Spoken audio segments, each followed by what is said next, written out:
Halo teman-teman kami, ketemu lagi dengan kelompok 11 dari mata kuliah Sosiologi Kependudukan. Gimana nih kabarnya? Semoga sehat selalu ya. Oke. Yang pertama ada Dwi Setianingsih dengan NIM D03200030. Kemudian yang kedua ada Fitriana Widati dengan NIM D03200038. Dan yang terakhir ada May Angel Enggaring Tias Mustika Duta dengan NIM D03200054. Nah, di video kali ini kita bakal bahas terkait masalah kependudukan, yakni tentang mortalitas dan morbiditas yang ada di Indonesia. Buat kalian yang kepo dan pengen banget tahu tentang masalah apa aja sih yang bakal dibahas, yuk langsung dengerin video ini sampai akhir. Indonesia merupakan salah satu negara berkembang dengan jumlah penduduk terbanyak keempat di dunia. Dikutip dari website data.indonesia.id, Worldmatters memperkirakan jumlah penduduk Indonesia adalah sebanyak 279,36 juta orang per tanggal 24 Juni 2022.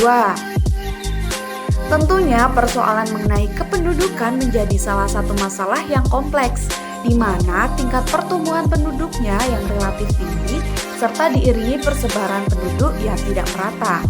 Kondisi kependudukan Indonesia tentunya juga dipengaruhi oleh angka mortalitas dan morbiditas, di mana angka tersebut juga dipengaruhi oleh kondisi kesehatan dan kesejahteraan masyarakatnya.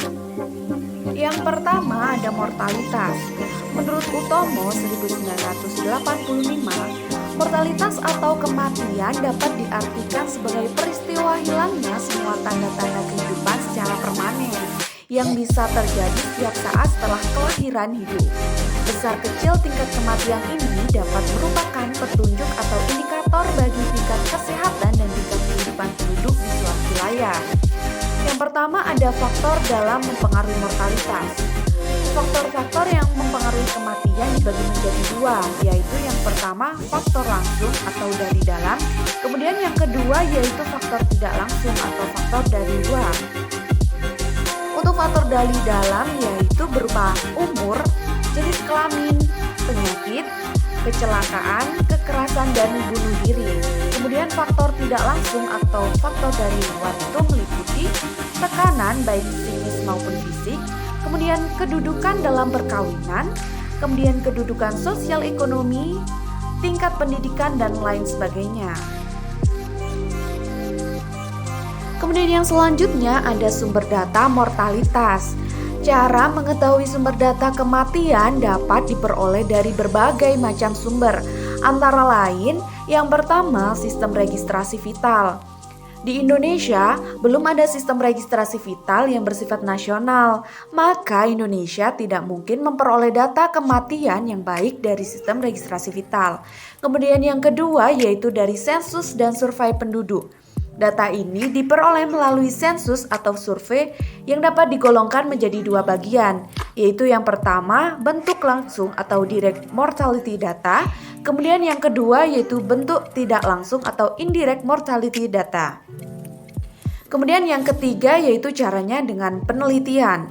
Penelitian kematian penduduk biasanya dilakukan bersamaan dengan penelitian kelahiran yang disebut dengan penelitian statistik vital.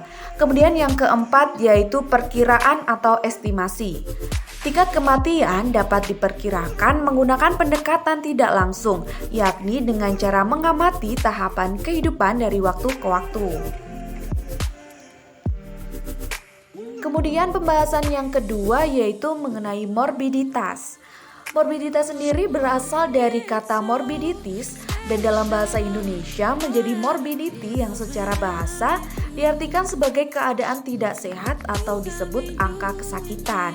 Morbiditas menjadi salah satu indikator pengukuran yang digunakan untuk melihat tingkat kesehatan suatu masyarakat. Semakin tinggi angka morbiditas, maka akan semakin tinggi pula jumlah penduduk yang mengalami keluhan kesehatan atau dengan kata lain, derajat kesehatan masyarakat tersebut semakin buruk yang begitu juga sebaliknya. Hanum dan Purhadi 2013 membagi indikator-indikator morbiditas atau kesakitan menjadi 3 dimensi. Di antaranya yaitu Yang pertama, dimensi umur panjang dan sehat diukur berdasarkan angka harapan hidup. Kemudian yang kedua, dimensi pengetahuan yang diukur berdasarkan angka buta huruf. Kemudian yang ketiga yaitu dimensi kehidupan layak yang diukur berdasarkan presentase penduduk tanpa akses terhadap air bersih dan presentase penduduk tanpa akses terhadap sarana kesehatan. Indonesia sendiri mengalami beban ganda penyakit, yaitu suatu kondisi adanya peningkatan jumlah penderita penyakit tidak menular dan di pihak lain kasus dan kematian penyakit menular masih tetap tinggi. Penyakit tidak menular yang terjadi pada umumnya adalah hipertensi, penyakit jantung koroner, dan diabetes mellitus. Sedangkan penyakit menular antara lain yaitu diare, ISPA, TBC, malaria, dan DBD yang dikarenakan kasus sanitasi lingkungan dan status pendidikan masyarakatnya yang masih rendah. Untuk pembahasan yang terakhir yaitu membahas mengenai kasus-kasus di Indonesia. Yang pertama, kondisi mortalitas di Indonesia. Mengacu pada tren statistik dunia selama 5 tahun terakhir, yaitu pada tahun 2015 sampai 2019, rata-rata ada 7,5 kasus kematian pada setiap 1.000 penduduk. Bila di Indonesia tidak terdampak pandemi, maka kematian di tahun 2020 diperkirakan 58 juta kasus. Sementara sampai akhir tahun 2020, dari 84 juta kasus positif COVID-19 menjatuhkan korban jiwa sekitar 1,83 juta. Dan itu berarti bahwa di tahun tersebut pandemi mengungkit mortalitas sampai 3,15%.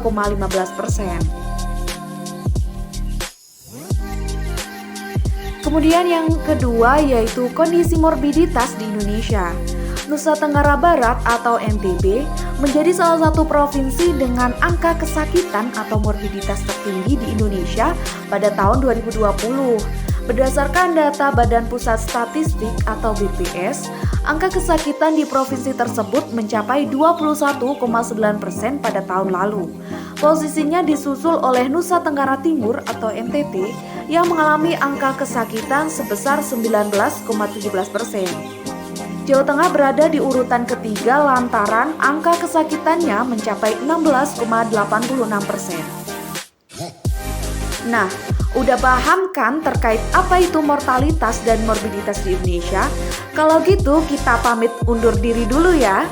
Sekian dan terima kasih, sampai jumpa di lain kesempatan. Goodbye.